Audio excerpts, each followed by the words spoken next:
नमस्कार विद्यार्थी मित्रांनो, आपलं सर्वांचं प्रियंका अकॅडमी या यूट्यूब चॅनलवर स्वागत आहे. आजचा व्हिडिओ हा आपला करंट अफेअर या विषयावर आहे.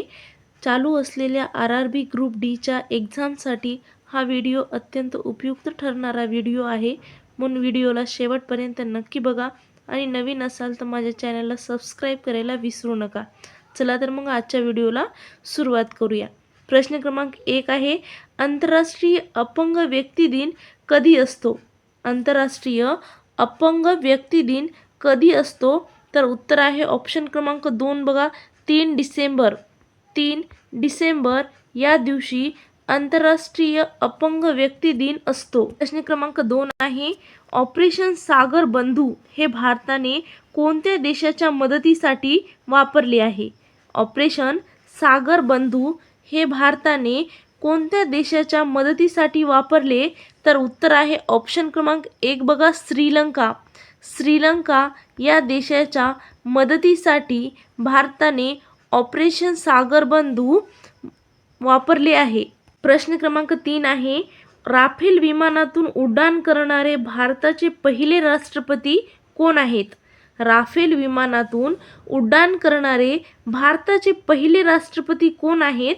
तर उत्तर आहे ऑप्शन क्रमांक 2 बघा, द्रौपदी मुर्मू. द्रौपदी मुर्मू ह्या राफेल विमानातून उड्डाण करणारे भारताचे पहिले राष्ट्रपती ठरले आहेत. प्रश्न क्रमांक 4 आहे, दरवर्षी आंतरराष्ट्रीय स्वयंसेवक दिवस केव्हा साजरा करण्यात येतो? दरवर्षी आंतरराष्ट्रीय स्वयंसेवक दिवस केव्हा साजरा करण्यात येतो? तर उत्तर आहे ऑप्शन क्रमांक 1 बघा, 5 डिसेंबर. 5 डिसेंबर या दिवशी स्वयंसेवक दिवस साजरा करण्यात येतो. प्रश्न क्रमांक 5 आहे, हरमनप्रीत कौर यांची कोणत्या बँकेची पहिली ब्रँड ॲम्बॅसिडर म्हणून नियुक्ती केली गेली? हरमनप्रीत कौर यांची कोणत्या बँकेची पहिली ब्रँड ॲम्बॅसिडर म्हणून नियुक्ती केली गेली? तर उत्तर आहे ऑप्शन क्रमांक 2 बघा, PNB. PNB म्हणजेच पंजाब नॅशनल बँक या बँकेची हरमनप्रीत कौर यांनी पहिली ब्रँड ॲम्बॅसिडर म्हणून नियुक्ती केली आहे. प्रश्न क्रमांक 6 आहे, 2030च्या राष्ट्रकुल क्रीडा स्पर्धा कोणत्या शहरात होणार आहेत? उत्तर आहे ऑप्शन क्रमांक 1 बघा, अहमदाबाद. अहमदाबाद या शहरामध्ये 2030च्या राष्ट्रकुल क्रीडा स्पर्धा होणार आहेत. प्रश्न क्रमांक 7 आहे, G20 शिखर संमेलन 2025 कोणत्या देशात पार पडली? G20 शिखर संमेलन 2025 कोणत्या देशात पार पडली? तर उत्तर आहे ऑप्शन क्रमांक 3 बघा, दक्षिण आफ्रिका. दक्षिण आफ्रिका या देशामध्ये G20 शिखर संमेलन 2025 पार पडली आहे. प्रश्न क्रमांक 8 आहे, नाटोचे मुख्यालय कोणत्या शहरात आहे? NATO. नाटोचे मुख्यालय कोणत्या शहरात आहे? तर उत्तर आहे ऑप्शन क्रमांक 1 बघा, ब्रुसेल्स. ब्रुसेल्स येथे NATO नाटोचे मुख्यालय आहे. NATOचा लॉंग फॉर्म आहे North Atlantic Treaty Organization. North Atlantic Treaty Organization असा होतो. प्रश्न क्रमांक 9 आहे, COP30 ची परिषद कोठे आयोजित करण्यात आली आहे? COP30 ची परिषद कोठे आयोजित करण्यात आलेली आहे? तर उत्तर आहे ऑप्शन क्रमांक 3 बघा, ब्राझील. ब्राझील या देशामध्ये COP30 ची परिषद आयोजित करण्यात आलेली आहे. प्रश्न क्रमांक 10 आहे, 2025चे युवा आध्यात्मिक शिखर परिषद कोठे आयोजित करण्यात आली? उत्तर आहे ऑप्शन क्रमांक 2 बघा, वाराणसी. वाराणसी येथे 2025ची युवा आध्यात्मिक शिखर परिषद आयोजित करण्यात आलेली आहे. वाराणसी. प्रश्न क्रमांक 11 आहे, भारतीय संघाने सुलतान अझलन शाह कप 2025 कोणते पदक पटकावले आहे? तर उत्तर आहे ऑप्शन क्रमांक 2 बघा, रौप्य. भारतीय संघाने सुलतान अझलन शाह कप 2025 रौप्य पदक पटकावलेले आहे. प्रश्न क्रमांक 12 आहे, बिहार विधानसभा निवडणूक किती टप्प्यात पार पडली? बिहार निवडणूक किती टप्प्यात पार पडली? तर उत्तर आहे ऑप्शन क्रमांक 2 बघा 2. बिहार विधानसभा निवडणूक ही 2 टप्प्यात पार पडलेली आहे. प्रश्न क्रमांक 13 आहे, मैथिली ठाकूर लोकगीत गायिका यांची कोणत्या मतदारसंघातून निवड झाली? उत्तर आहे ऑप्शन क्रमांक 2 बघा अलीनगर. मैथिली ठाकूर लोकगीत गायिका यांची अलीनगर या मतदारसंघातून निवड झालेली आहे. प्रश्न क्रमांक 14 आहे, मिस युनिव्हर्स 2025 ची विजेती कोणत्या देशाची आहे? उत्तर आहे ऑप्शन क्रमांक 1 बघा मेक्सिको. मेक्सिको या देशाची मिस युनिव्हर्स 2025 ची विजेती आहे. प्रश्न क्रमांक 15 आहे, 2025 चे ICC चॅम्पियन ट्रॉफी विजेतेपद कोणी जिंकलेले आहे? तर उत्तर आहे ऑप्शन क्रमांक 2 बघा भारत. भारत या देशाने 2025 चे ICC चॅम्पियन ट्रॉफी विजेतेपद जिंकलेले आहे.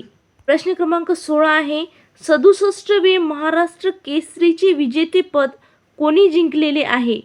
67वे महाराष्ट्र केसरीचे विजेतेपद कोणी जिंकलेले आहे? तर उत्तर आहे ऑप्शन क्रमांक 2 बघा पृथ्वीराज मोहोळ.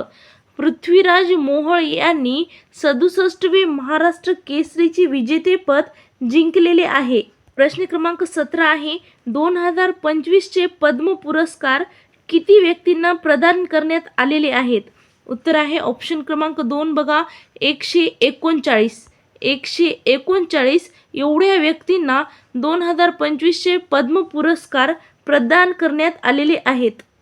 प्रश्न क्रमांक 18 आहे, भारताचे महान्यायवादी म्हणून कोणाची परत नियुक्ती करण्यात आली?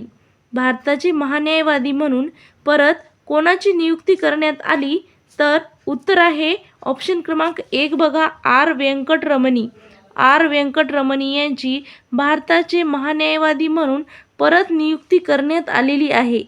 प्रश्न क्रमांक 19 आहे, 16व्या वित्त आयोगाचे अध्यक्ष म्हणून कोणाची निवड झाली? उत्तर आहे ऑप्शन क्रमांक 1 बघा अरविंद पनघडिया. अरविंद पनघडिया यांची 16व्या वित्त आयोगाचे अध्यक्ष म्हणून निवड झालेली आहे. प्रश्न क्रमांक 20 आहे, भारताचे लोकपाल म्हणून कोणाची नियुक्ती केली आहे? भारताचे लोकपाल म्हणून कोणाची नियुक्ती केली आहे? तर उत्तर आहे ऑप्शन क्रमांक 1 बघा अजय खानविलकर. अजय खानविलकर यांची भारताचे लोकपाल म्हणून नियुक्ती केलेली आहे. प्रश्न क्रमांक 21 आहे, मुंबई उच्च न्यायालयाचे मुख्य न्यायाधीश म्हणून कोणाची नियुक्ती करण्यात आली? मुंबई उच्च न्यायालयाचे मुख्य न्यायाधीश म्हणून कोणाची नियुक्ती करण्यात आली? तर उत्तर आहे ऑप्शन क्रमांक 2 बघा श्री चंद्रशेखर. श्री चंद्रशेखर यांची मुंबई उच्च न्यायालयाचे मुख्य न्यायाधीश म्हणून नियुक्ती करण्यात आलेली आहे. श्री चंद्रशेखर.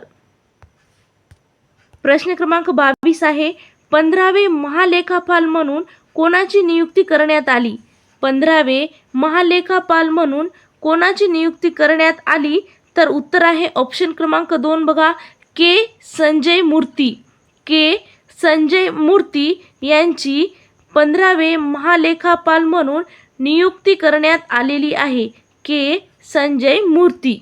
प्रश्न क्रमांक 23 आहे, जानेवारी 2025 मध्ये इस्रोचे अध्यक्ष म्हणून कोणाची नियुक्ती केली गेली? जानेवारी 2025 मध्ये इस्रोचे अध्यक्ष म्हणून कोणाची नियुक्ती केली गेली? तर उत्तर आहे ऑप्शन क्रमांक 1 बघा व्ही नारायणन. व्ही नारायणन यांची नियुक्ती इस्रोचे अध्यक्ष म्हणून जानेवारी 2025 मध्ये केलेली आहे. प्रश्न क्रमांक 24 आहे, भारतीय रिझर्व्ह बँकेचे 26वे गव्हर्नर म्हणून कोणाची नियुक्ती करण्यात आली? उत्तर आहे ऑप्शन क्रमांक 2 बघा संजय मल्होत्रा. भारतीय रिझर्व्ह बँकेचे 26वे गव्हर्नर म्हणून संजय मल्होत्रा यांची नियुक्ती करण्यात आलेली आहे. संजय मल्होत्रा. प्रश्न क्रमांक 25 आहे, Mother Mary comes to me या पुस्तकाचे लेखक कोण आहेत? Mother Mary comes to me या पुस्तकाचे लेखक कोण आहेत? तर उत्तर आहे ऑप्शन क्रमांक 2 बघा अरुंधती रॉय. अरुंधती रॉय हे Mother Mary comes to me या पुस्तकाचे लेखक आहेत.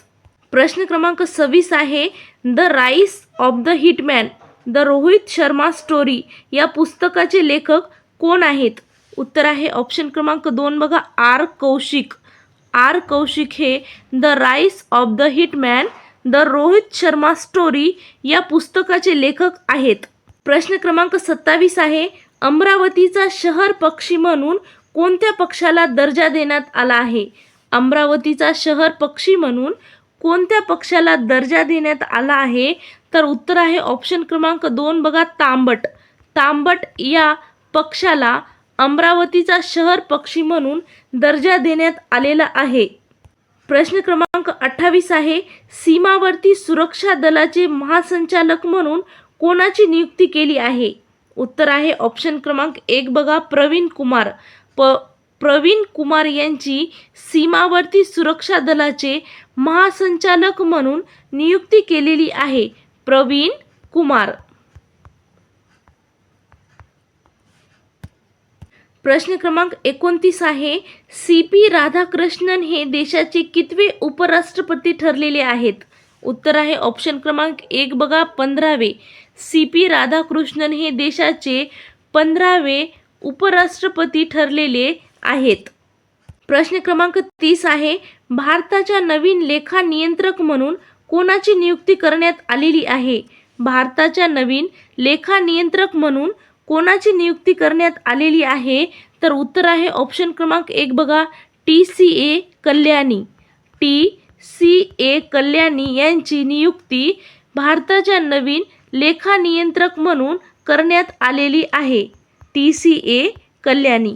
व्हिडिओ आवडल्यास व्हिडिओला लाईक आणि माझ्या चॅनलला सबस्क्राईब करायला विसरू नका. थँक्यू.